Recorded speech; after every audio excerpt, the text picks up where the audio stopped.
Welcome,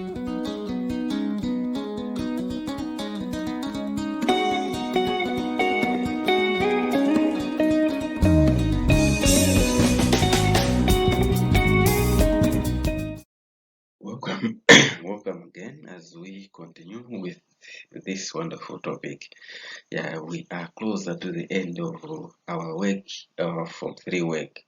Of course, the work is not all that too much, but yeah, we are closer to the end. Now, on this topic, we are going to look at economic developments in Central Africa up to independence. So we are going to see uh, what were the steps or what were the stages of economic development in Central Africa. Remember, we talk of Central Africa, we talk of Nyasaland, Southern Rhodesia, as well as Northern Rhodesia. So we are going to see what were the stages of development in these three countries that make up Central Africa. So let's be together.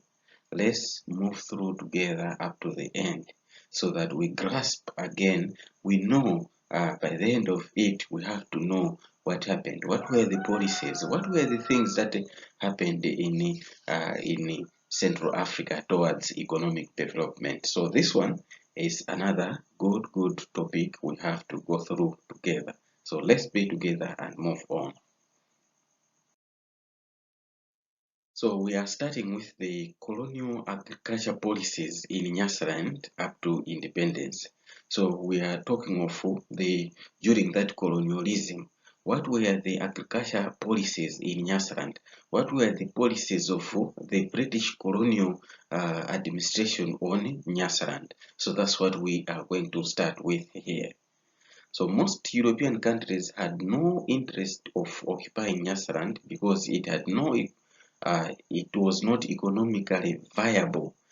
There were no economic gains that they could gain from Nyasaland. Hence, they were reluctant to come to Nyasaland. So it had no well-known mineral deposits, and also it lacked industrial significance.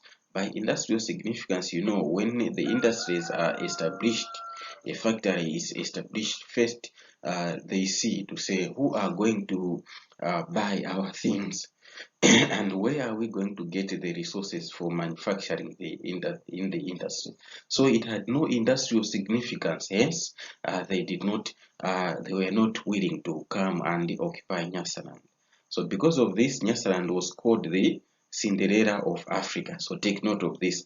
Nyasaland was called the Cinderella of Africa. It was very beautiful but very poor, just as it is with the Cinderella tree. Very beautiful but no fruits at all. So we see to it that the Nyasaland was disregarded. People were not willing to come. So before British colonization, Nyasaland before the British colonization of Nyasaland, much of land was taken by the settlers, traders, as well as missionaries. If you can recall, we mentioned this factor to say the land, even during the British colonialism, during that time, most of the traders and the white settlers and the missionaries who were already there, they claimed that they bought the land from the chiefs. So they were just given the certificates to recognize them. So that's what happened here. Lack of exploitable minerals made the government to decide on relying on agriculture for economic growth of the country. So when Britain colonized Nyasaland, because there were no exploitable minerals that were known by then the government decided to embark or to put much emphasis on agriculture for the economic growth. So Africans practiced subsistence farming in which they grew crops such as cassava, groundnuts, maize, sorghum, and those ones were solely for home consumption. So Africans also practiced shifting cultivation. Shifting cultivation was bad farming practice because it encouraged soil degradation or soil erosion. So expansion of estate farming in the Shire Highlands created the shortages of land. So shifting cultivation could not be practiced with uh, this pressure on land. So we see to it that at first the Africans, they were just practicing shifting agriculture. Here today, there tomorrow, are no more coming back. But when estates now were being opened in the Shire Highlands, that shifting agriculture was not there anymore because there was pressure on those estates. They wanted to expand to create more space for their growing of crops. That is, now estates were opened by the whites.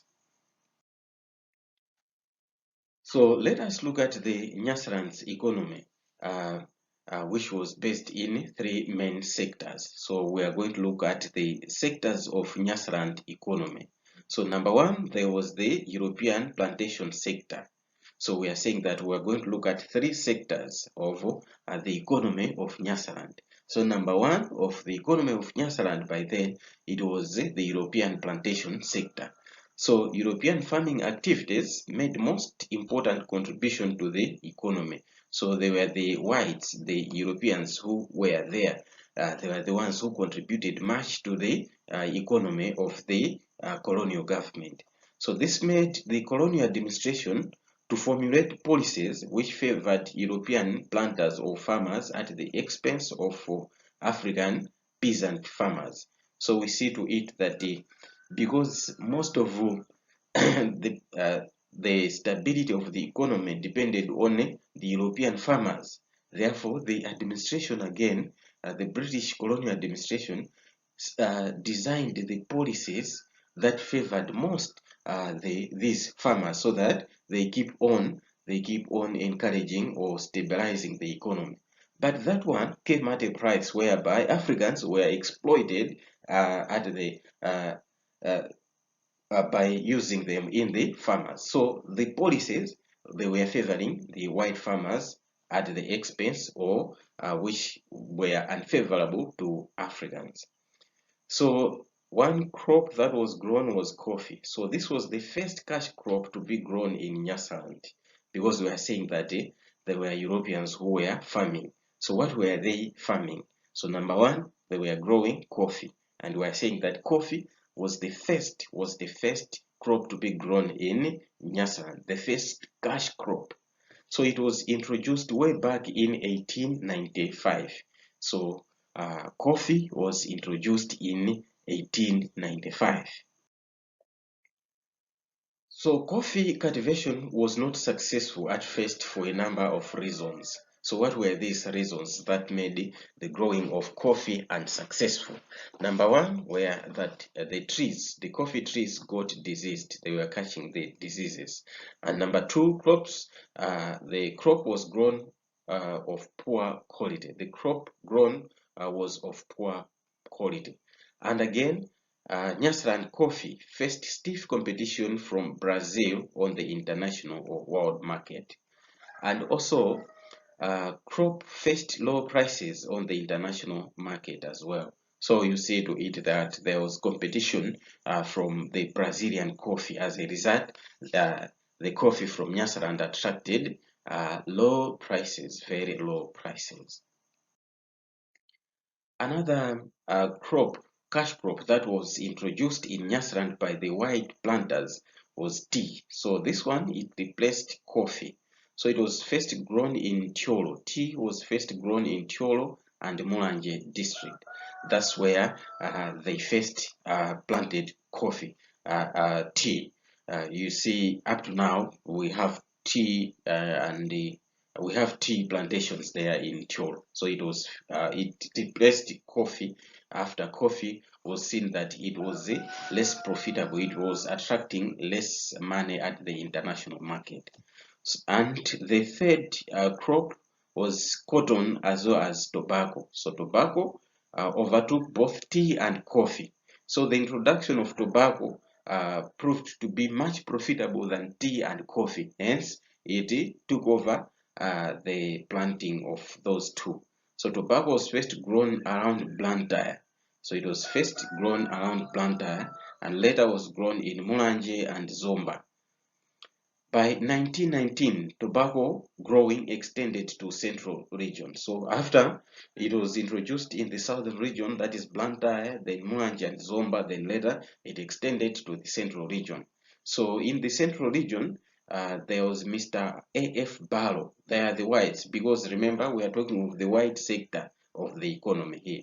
So Mr. A.F. Barlow grew tobacco in Doha, that is the central region, and Mr. Ray Wallace, he grew tobacco. He had tobacco estates at Lingadzi in Lilongwe. So you see to it that then there was the extension of tobacco growing. Now, to get cheap labor, European farmers, they used tenant system in which Africans, they grew tobacco on European estates and sold it to the estates owners. So what was happening was that these people, the Mr. F. Barlow and the Mr. Wallace, they had their estates, Doha or Lingadze in Lilongwe. Now, and elsewhere, we talk of Blantyre, Zomba, Mwanje there. So the whites, what they were doing was that in their estates, they were giving land to the Africans to say, here is the land. You grow tobacco there, but it is my land. You have to know that one. So you are going to sell that tobacco to me. So that was called the tenant system. So it started just like that. And cotton was grown in the lower Shire. So cotton was mainly grown in lower Shire. So shortage of labor and floods negatively affected cotton production in the lower Shire. So tobacco from Nyasaland, on the other hand, was of poor quality. As such, it failed to compete successfully at the international market. So you have to know that tobacco as well, just as it was with coffee, which faced a stiff competition with the Brazilian coffee. The same way, tobacco that was coming from Nyasaland was of poor quality, and it failed to compete successfully at the international market. As a result, it was not attracting much profits as expected. So here, let us look at the problems. What were the problems that were experienced by European planter farmers in Nyasaland? Mind you, we are looking at the European sector of the economy, the European farmers sector. So we have looked at the crops that they were growing at different times and where they were growing. But here, let us look at the problems that those Europeans in Malawi or in Nyasaland, what were the problems which they experienced? Number one was the inadequate labor, as Africans refused to work or were working in their own farms. So there was inadequate labor to maximize maybe the estates that they were that they had. The reason behind was that Africans were unwilling to work in those estates, and those Africans, they were just busy practicing or working in their own farms. And also constant raids by local inhabitants which threatened peace and security. So local inhabitants, they were raids. They were raiding like the white farms, as well as they were raiding each other. As such, there was instability, especially in the Shiri highlands there. And some farmers, they lacked farming experience. So even those white farmers, some of them, they lacked that farming experience. They did not have that much experience of agriculture. And another factor was another problem was inadequate capital, which hindered procurement of farm equipment and inputs, for example, the machinery and the labor.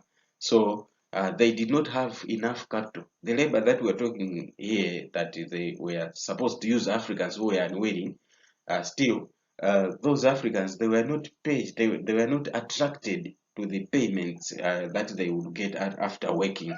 The reason was that even these Europeans or the white settlers who were here, they did not have enough capital to maintain their trade or agricultural trade. Another problem was lack of knowledge, lack of proper knowledge on farming seasons, and in fact, the soils and climate were new to settlers, hence the crop failure. So most of the whites that came to open farms here, they had the mind of their climate and soils from where they came from, that is from Europe. As such, when they came here, they found that they used those techniques that they were using in Europe, and they found that the seasons here, they were like not familiar or similar to that of Europe. So soils and climate, they were very new. As a result, production was low. And also high cost of transport from Nyasaland to the coast, since the country is landlocked. So as you know, Nyasaland is landlocked, Malawi is landlocked. So transportation of goods from here to the coast so that they ship it to Europe, it was a problem. And also inadequate and unreliable market for their produce. So the cry for markets in Nyasaland or in Malawi started way back. Even the whites, when they were producing their things, they had no reliable markets outside there. Just as it is today, we face an unreliable market. We we grow tobacco, we grow maize, we grow groundnuts, soybeans, and many other things. But we don't have adequate or reliable markets for our produce. As a result, we are unable to benefit much from the agriculture sector.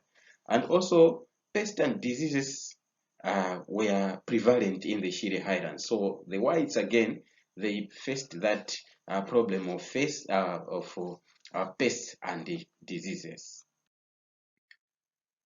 Let us look at the factors that promoted colonial agriculture in Nyasaland.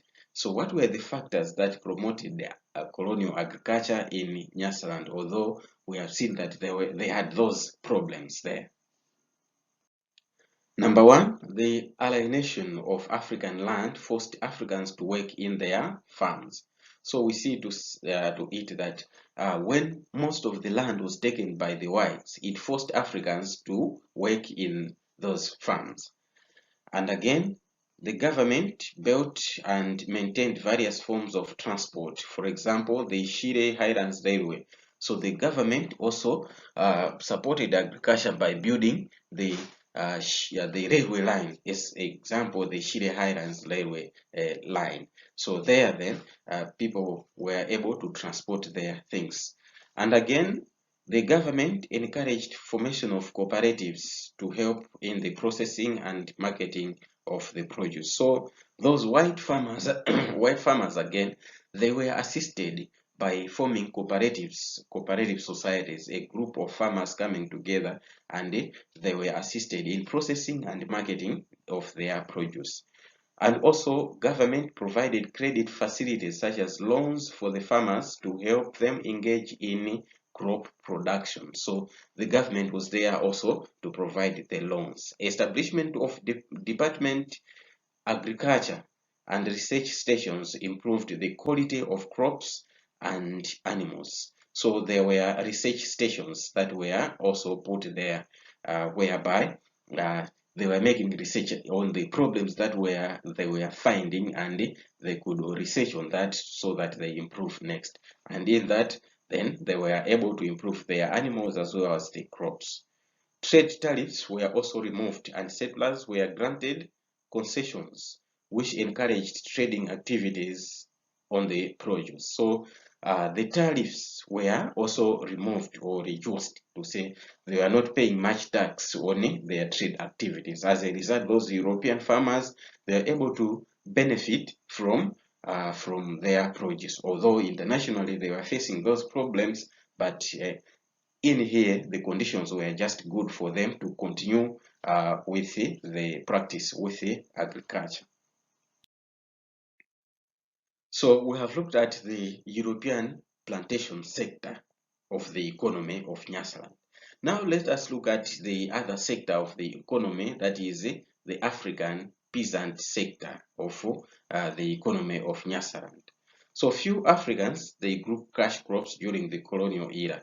So for example, they were growing, a few Africans, they were growing cotton in the lower Shire Valley, and was sold to the British Central African Company or the African Lakes Company Corporation. So those companies were the ones that were buying the cotton that were grown in the Shire or the lower Shire. So colonial government did not support African farmers. So you have to take note of that. While the colonial government was supporting the whites or white farmers, but African farmers, they were not supported by the colonial government. So some progressive farmers began to grow dark-fired tobacco. So still more, some Africans, they still more wanted to grow the crops that the whites were doing. So here we see them growing the dark-fired tobacco that they were growing also. So let us look at the challenges. What were the challenges that were faced by the African farmers? African farmers, they faced those challenges. What were they? Number one, African farmers, they lacked enough capital since they could not get the loans. As we have already said that the government only supported the white farmers. So the Africans, they were unable to get loans from the government. In short, the government did not support the African farmers. So they were not encouraged in agriculture. And thirdly, we are also saying that Africans used primitive methods of farming such as shifting cultivation, which encouraged land degradation. So Africans, they were practicing shifting cultivation here today, there tomorrow, like that. So that one was a bad farming method, which encouraged land degradation. Hence, the land in the long run, they could not produce much. And lack of viable markets. They did not have reliable or viable markets, and lack of quality seeds to enable Africans to compete with the Europeans. So they did not have good seeds. They were maintaining the same crops. After harvest, they keep some for seeds of next year, like that. So they did not have the improved seeds. And also poor roads to the markets. They did not have they did not have good roads that could connect them to the marketplaces. As a result, their crops they failed to maintain the agricultural produce to compete with the Europeans as well. And also lack of agricultural extension services such as the provision of agricultural advisors to instruct farmers on new and better farming techniques. So there were no advisors or agricultural extension workers to move around in the African farms and advise them on the new techniques of farming. There was nothing like that. So the government there, we see, it did not support the Africans because they were left to do what they can do, trial and error, and produce at the end of the day. So they were trying, but at the end of the day, they were found that their harvest was minimal because they lacked that new methods of farming. Also, Africans farmed on degraded land since productive land was had been alienated by the Europeans. So we see to it all the good land was taken by the whites. We talk of the Shire Highlands here. All the best land was taken by the whites. As a result, Africans were left to practice agriculture in the land that were not good at all. And lack of ginaries to process cotton discouraged the progressive farmers, whereby African farmers sold unprocessed cotton, which faced low prices at the market. So there were no ginaries to process their cotton. As a result, they were just going with the cotton to the market, from the garden, then to the market. There, they were given very low prices because there were no grading of that cotton. And also, the whites monopolized the fertile plains and valleys. As a result, Africans had poor land for cultivation, like the Hire in fertile areas. So just as pointed up there to say, Africans were left to practice agriculture in the places that were not good, that were not fertile, as all the fertile lands, they were taken by the whites. That's the whites, they dominated those areas as their places of cultivation where they opened the estates. Africans were not allowed to grow some crops which the colonial government felt were meant only for white plantation owners. So you can also see to it that some crops were forbidden for Africans to grow. As a result, the Africans, they did not benefit much from that. Now let us look at the reasons why colonial administration changed the policy to involve Africans in commercial agriculture. So here we are going to see that at some point in time, it happened that the colonial government now changed some policies to say, no, let us involve Africans now in commercial agriculture. So in here, we are going to look at the reasons. What made the colonial government to change the laws or the policies now to incorporate Africans into the commercial agriculture. Number one was the growing demand for raw materials in Europe, such as tobacco, coffee, as well as cotton, of which European farmers in Europe could not cope with. So there was a high demand in Europe for for the crops like tobacco, coffee, and cotton. As a result, only white farmers in Europe, they were unable to produce that. Hence, they needed even farmers in Africa to produce more to support the demand in Europe. Number two, the need to control the rising labor migration from Nyasaland. So the missionaries who were here, they did not like the labor export. So agriculture was used as a control mechanism. So the government saw to it that the people were not willing to stay in Nyasaland anymore. And most of them, they were willing to go to Southern Rhodesia and Northern Rhodesia to work there than to stay here where they could not profit anything. But at the same time, there were also missionaries who were here for Africans to spread the gospel to Africans. So if many people migrate to other countries, it meant that the work of the missionaries would not work. Hence, the missionaries, they convinced the government to change those policies, to say, no, you have to change the policies in agriculture so that people should see that working or farming would be profitable to them. Hence, they will stay here and missionaries will be preaching to them. Hence, the work will be there. So, agriculture was used as a control measure. And thirdly, these steps, we are saying that they were taken deliberately as a way of encouraging commercial agriculture in general in the country. So the steps also, the change in policies, it was also to encourage agriculture, commercial agriculture in the country because, as we have said, Nyasaland to the whites, the British colonial government did not find any profitable minerals here. Therefore, the only thing that could boost the economy is agriculture. So they wanted to boost that commercial agriculture so that the government's economy is stable.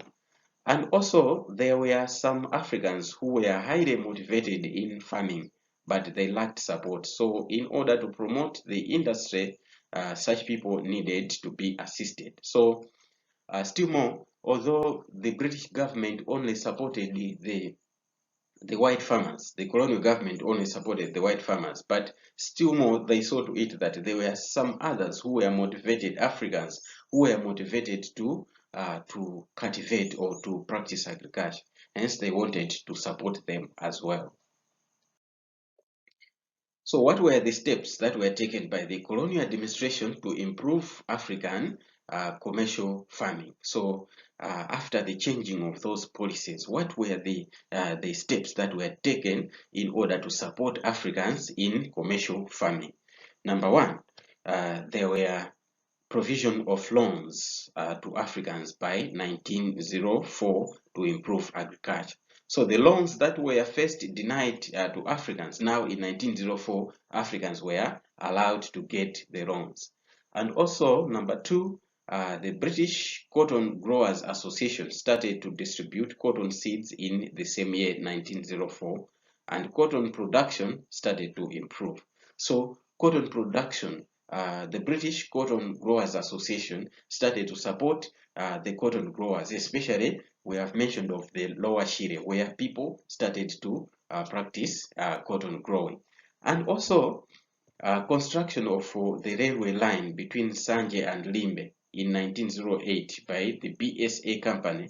That one, it enabled the access, it is the transportation of cash crop from Nyasaland to Europe, because that one, it extended to Beira, it connected to Beira, that is in Mozambique at the Indian Ocean there. So they were able to transport the farm produce from Nyasaland to the coast and then to Europe. So there was ease of transport. And number four, another step taken was that the government also built ginaries in some parts of the country in order to improve the quality of cotton. So the ginaries were the cry of the cotton growers, especially the Africans, who were just carrying the cotton and processed cotton to the market, which attracted low prices. So the government then put some ginaries in different parts. Therefore, Africans now they saw to it that this one is now profitable. We can now grow more cotton because we are going to process and sell the processed cotton, which is going to attract at least some more cash. And again, the government established its own produce markets, which offered better prices. So the government again established some market, and it was buying some farm produce from the African farmers. As a result, with those better prices, Africans were encouraged to practice agriculture. Number six was that there was an attempt to redistribute land, uh, which started in the Shire Highlands. So the government also embarked on land redistribution, redemarcation of land, to say no, all this land cannot just belong to the Europeans. So let's share this part to the whites, this part to the Africans, like that. So in Shire Highlands and Lower Shire, there was that redistribution of land. So we have looked at the two sectors of the Nyasaland economy. We have talked of the white plantations, white planters, white farmers. We have talked also of the African farmers. But here, let us look at the other part of economy was the labor export sector. So the labor export sector. So Nyasaland was the biggest exporter of labor in Central Africa, as it sent laborers to farms and mines in South Africa, Northern and Southern Rhodesia. So we see to it that Nyasaland was the major exporter of labor. So laborers were sent to the mines and farms in Northern Rhodesia, Southern Rhodesia, and South Africa. So it was a source of revenue for the colonial government in Nyasaland, as it gained directly for every man exported. So that one again, for the people who were going out to work in the in South Africa, Northern and Southern Rhodesia, those ones, the government also was profiting on the same. How? On every man going out, they were charging some cash on that. So we see to it that it was a source of revenue as well.